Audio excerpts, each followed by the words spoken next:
네, 여러분은 현재 글로벌 증시 투나잇과 함께하고 계십니다. 자, 이제 다음 순서는 글로벌 시장 이슈에 대해서 보다 깊이 있게 이야기해 볼 텐데요. 내일장 수익을 떠먹여줄 이슈, 내일의 이슈 시간입니다. 오늘은 KM 파트너스 김성훈 대표와 함께하겠습니다. 대표님 안녕하세요. 네, 안녕하세요. 네, 오늘의 주제 바로 확인해 보시죠. 오늘의 주제입니다. 관세 전쟁에 따른 금융시장 충격.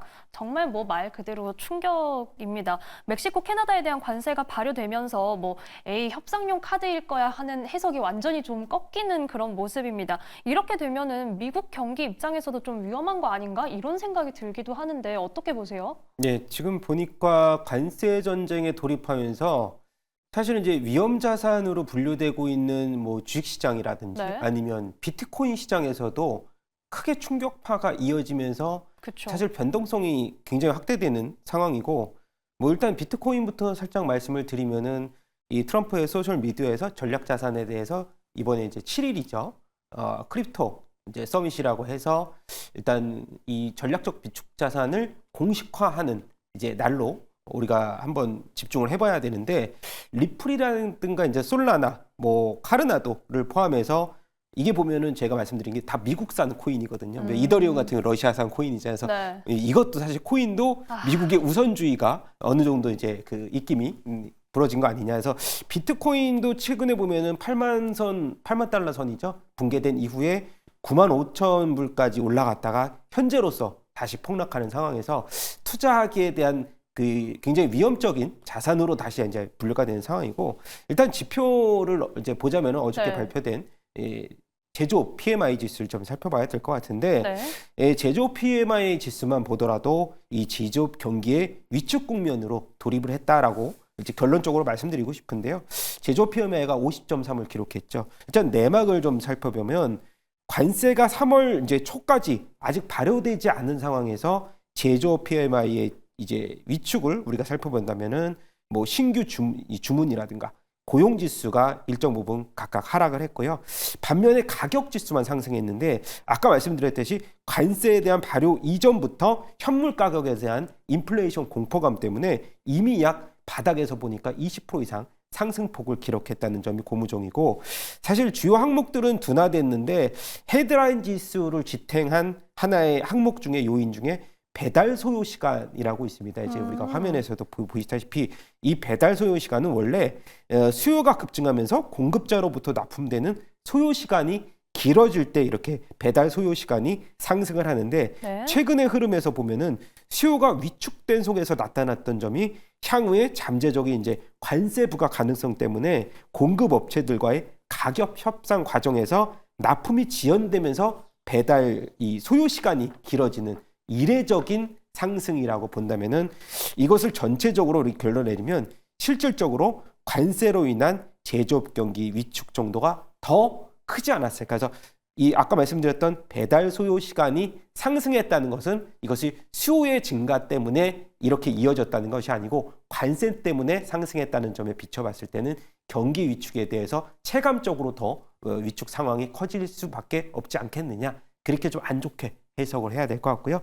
마지막으로 6일이죠. 서비스 PMI 지수가 발표되니까 이제 서비스 PMI 지수도 미국 소비 시장에서 많은 부분을 차지하니까 한번 주목을 해보시기 바라겠습니다. 네, 저희가 이 제조업 관련된 심리를 좀 살펴봤고 사실 미국이 최근에 물가 좀 높게 나오고 네. 소비도 좀 위축되고 있고 이렇게 보면은 다 여러 가지 지표들을 합쳐졌을 때 정말 이제는 미국 좀 걱정해야 되는 거 아니야? 이런 생각이 들 수도 있는 것 같거든요. 네, 저런 것 같아요. 이제 미국 시장은 그동안에 미국 지수에서 큰 폭의 이 성장폭을 보여줬던 게 빅테크 업종이고 저희가 24년 상반기만 하더라도 상위 빅테크 이제 S&P 500 이제 주가 수익률 기여도로 봤을 때 네. 상위 빅테크 업종들의 기여도가 67%를 상반기 기준으로 봐서 차지했고 그 중에서도 엔비디아 지수의 상승률의 기여도가 한 40% 가까이 차지했다니까. 그렇죠. 최근 들어서 이제 관세 여파라든가 빅테크들의 이제 인풋 대비 아웃풋의 규모가 좀 줄어든다고 하면은 상승분이 일정 부분 감소된다고 하면 미국의 S&P 500의 증가폭도 빅테크 업종들이 죽고 나서 다음에 이제 섹터들이 상승을 크게 해줘야 되는데 사실 여력이 좀 크지 않다는 점에 대해서는 미국 시장의 대해서는 사실 조금은 걱정스러운 분위기가 계속 감지가 되고 있는 상황입니다. 네, 지금 이 빅테크가 아무래도 좀 성장을 이끌어 왔는데 이런 부분에 대한 우려가 있는 상황입니다. 여기에 잠시 지금 나온 소식 하나 살펴보겠습니다. 지금 멕시코 대통령도 미국의 관세 조치가 부당하다는 입장을 내면서 현지 시각으로 8일에 보복 조치를 발표하겠다는 입장을 낸 것으로 전해졌습니다. 자, 지금 현지 시각 4일 기준으로 멕시코와 캐나다에 대한 미국의 관세 조치가 발효됐는데 여기에 지금 멕시코 정부에서도 보복 조치를 발표할 예정이다. 8일로 날짜를 얘기했다는 것도 함께 좀 체크를 해보겠습니다. 이어지는 내용도 저희가 혹시 방송 중에 나오면 좀 전해드리도록 하겠습니다. 자, 이렇게 멕시코 내용 잠시 갔다 왔는데 관세 보복이 겹치면서 진짜 전쟁이 되고 있는 느낌이거든요. 네네. 네. 일단 저희가 올해 미국 1분기 역성장을 월가 IB에서는 지금 전망하고 있고 또 침체할 수준은 아니다. 이렇게 좀 엇갈린 의견들이 이제 굉장히 많아지고 있는 상황인데 올해 1분기 성장률을 전 분기 대비해서 연율로 따졌을 때 마이너스 2.8%까지 하향하고 있다는 소식이 굉장히 의례적인데요.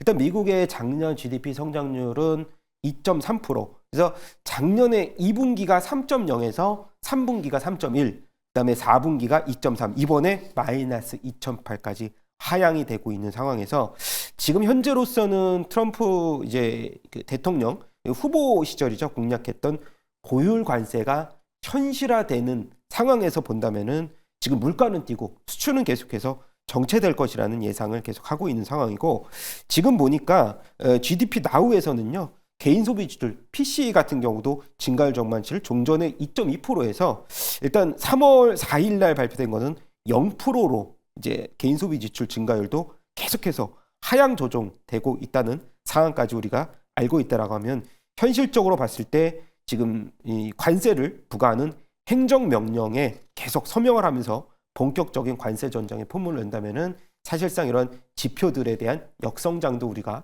계속 생각해서 염두에 볼 만한 상황이다. 그렇게 말씀을 드려보야 싶고요. 네. 위험 자산으로 이제 이 시장 심리가 좀 불안해지면 주가는 지속적인 하방 압력을 계속해서 받을 수 있다는 굉장히 불안감 있는 지표에 대한 소식도 계속 전해드릴 수밖에 없는 것 같습니다. 네, 지금 미국의 역성장 우려를 낳는 이 부분들을 좀 살펴봤고 앞서 저희가 속보로 멕시코 보복 조치 관련해서 말씀을 드렸기 때문에 이와 관련된 이전의 이슈는 좀 간략하게만 살펴보겠습니다. 일단은 저는 그렇게 생각합니다. 나프타 협정 다 아시죠? 네. 이제 이 트럼프 1기 때도 2017년 취임 이후에 이제 국경의 장벽 설치 문제를 놓고 이 멕시코와의 줄다리기를 보여줬는데 전에 이제 그 멕시코 정부에서는 트럼프 대통령하고 공화당 지지층이 집중된 뭐 러스트 벨트라든가 농업 쪽에 주로 생산되는 제품 위주로 보복 관세를 그때도 부과했는데 결론적으로 보면은 이제 북미 자유 협정이죠. 나프타 타결 이제 협상 타결로 이런 관세 부분의 전쟁이 약 한 2, 3개월 이후에 일단락이 됐다는 점도 우리가 염두를 해본다면 이번의 관세 전쟁은 ING 형식이긴 하지만 향후에도 관세에 대한 비율이라든가 나중에 나프타 협정에 대한 연장 방안이나 이런 것들이 추가적으로 나올 수 있다는 점도 우리가 너무 안 좋게 해석해 볼 만한 상황은 아니다라고 좀 말씀드리고 싶어요. 네. 네, 이렇게 지금 멕시코에 대한 내용까지 살펴봤고 저희가 앞으로도 아마 관세 얘기를 계속해서 좀 추적해야 되지 않을까 우려가 되는 그런 최근의 상황입니다. 자, 저희는 이제 시장에서 앞으로 체크해야 할 포인트 찾아볼 텐데 지금 엔비디아와 관련해서도 이 글로벌 시장에서 체크할 내용이 있죠. 네, 그렇습니다. 지금 보니까는 뭐 엔비디아 같은 경우도 가이던스는 뭐 나쁘지 않은 상황인데 매출 총 이익률 때문에 그러니까 굉장히 좋은 이 뭐 실적과 그리고 이제 컨센서스와 가이던스를 나타냈지만 거기서 자꾸 안 좋은 점을 뽑으려고 하니까 그 안 좋은 점이 하나가 부각된 게 매출 총 이익률이 75%에서 70%대까지 초반까지 하락을 한 상황이고요. 지금 엔비디아 반도체가 싱가포르를 통해서 최근에 중국의 이 딥시크로 유입됐다는 주장 그리고 중국의 연구소에서 뭐 일단 호퍼가 그 재고가 많이 이제 축적을 했다는 사항들 이런 것들이 계속 보도가 되고 있고 월스트리트 저널에서는 지금 미국 정부의 수출 금지에도 중국 업자들이 엔비디아의 최신 블랙웰이죠 제3국을 통해서 우회적으로 수입을 하고 있다고 계속 보도가 되는 상황에서 엔비디아 같은 경우는 현재 전체 매출에서 중국발 이제 매출 비중이 약 15%를 차지하기 때문에 만약에라도 엔비디아에 대한 대중 수출 규제가 더욱 강화됐을 시에는 엔비디아의 전체 매출에서 일단 실적 기여도가 크게 타격을 받을 수 있을 만한 그런 제재가 계속 진행되고 있다는 점은 사실상 어느 정도 압박으로 다가오고 있고요. 그리고 브로드컴, TSMC, 브로드컴도 이제 6%대, TSMC도 4%대 기술주들이 이제 어제 급락을 하면서 필라델피아 반도체 지수도 4% 이상 급락을 한 상황이고 엔비디아 차트를 봐도 지금은 120일선을 네. 이탈을 하면서 그러니까요. 만약에라도 전저점을 이탈하고 $100 이제 지금 보니까 한 $100억 오늘 나오고 있는데 네. $100 이제 예상으로 이탈할 시에는 사실상 굉장히 보수적인 전략으로서 대응해야 될지도 모르겠다는 생각은 갖고 있고요. 결론부터 말씀드리면 지금은 중국에서 우리가 아까 호퍼라든가 블랙에를 쌓아놓고 이제 쟁겨놓고 있다. 이것은 뭐냐면은 역발상으로 생각하면은 그렇게 엔비디아의 칩이 우리가 그 과거에 이제 브로드컴이나 이런 자체 칩을 개발해도 이러한 그 경쟁력이라든가 우리가 중국의 AI 딥시크와 관련돼서의 기술력은 상당 부분 좀 그 어느 정도 격차가 있다는 것을 보여주고 있기 때문에 저는 엔비디아 입장에서는 지금 $110 언더에서는 분할을 매수 차원으로서 저는 엔비디아의 중장기적인 전망으로서는 성장을 계속해서 밝게 보고 있다. 낙관적으로 보고 있다. 저를 그렇게 말씀을 드려보고 있고요. 실질적으로도 올해 같은 경우 탑픽주로는 저는 엔비디아를 보고 있는 상황입니다. 굉장히 조심스럽게 말씀해 주시네요, 마지막에. 네, 오늘 좀 하락을 하고 있어서 조금은 조심스럽습니다. 네, 어쨌든 지금 프리마켓에서는 지금 110까지 좀 내려앉는 모습인데 중장기적으로는 분할 매수도 가능한 시점이지 않을까라는 의견 주셨습니다. 자, 이번엔 중국으로 가보겠습니다. 양회가 개막했죠. 네, 개막을 했는데 현재 보니까 중국이 이제 그러니까 텐텐이라고 하면은 10% 관세에 또 10%를 추가로 선물로 받고 있는데 총 한 45% 관세잖아요. 중국도 지금 관세 세칙위원회에서 미국산 닭고기라든가 밀, 옥수수, 면화에 대해서 15% 이제 관세를 인상한다고 공고를 하면서 맞대응을 하고 있는데 지금 보면은 중국 양회를 지금 오후 3시부터 이제 주목을 해야 되는데 국내 관련주들도 오늘 보니까는 한한령 관련된 수혜라든가 이런 부분이 힘을 얻지는 못하고 있는데 아직 폐막을 하지 않은 상황이 이제 시작을 했으니까 어떠한 이 재정 정책이 나올지 우리가 한번 생각을 해봐야 되고요.